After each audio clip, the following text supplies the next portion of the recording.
There are many stories about how Danny Boy was written.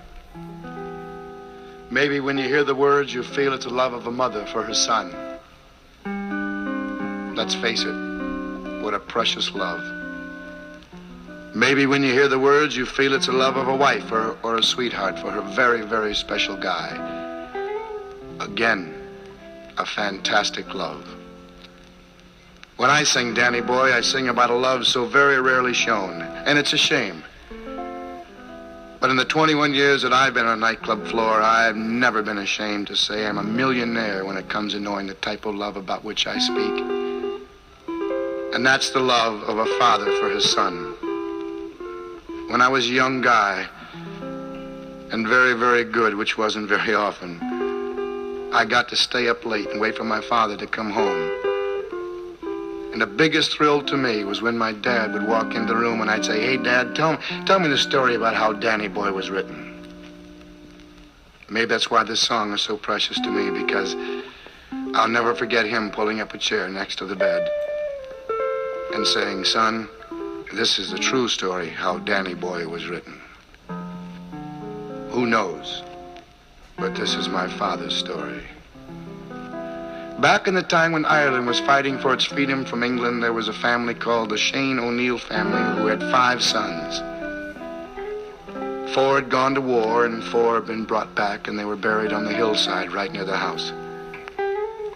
Now it was young Danny's turn to go, just 16 years old. If there's a guy that's ever been to war like I have, you know there's no glory in it. But try and tell that to a young lad with the pipers playing in the streets and his pals saying, "Come on, Danny, let's go." He ran upstairs to his room and was packing his knapsack.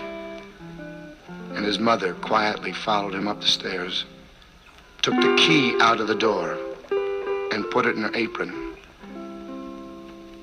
She went over to her son, who was bending over the bed, and kissed him on the back of the neck and said, "Danny, I'm going to lock the door to your room, and not a soul will come into your bedroom until you come home to us safe and sound." Being a typical young Irish lad, he turned around and kissed his mom on the cheek and patted her in the fanny and said, "Don't worry, darling, I'm coming home." He threw his knapsack over his shoulder, and he ran down the hall, and he ran down the stairs. But as he hit the last couple of steps, his footsteps halted, because there, standing by the fireplace, with his back to him, smoking a clay pipe, was the most important man in Danny's life.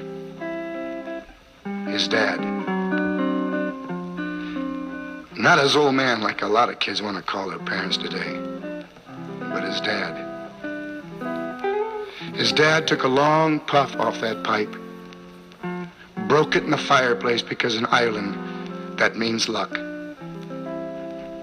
And with tears in his eyes, he turned to his last son, and he said these words, "And if you come,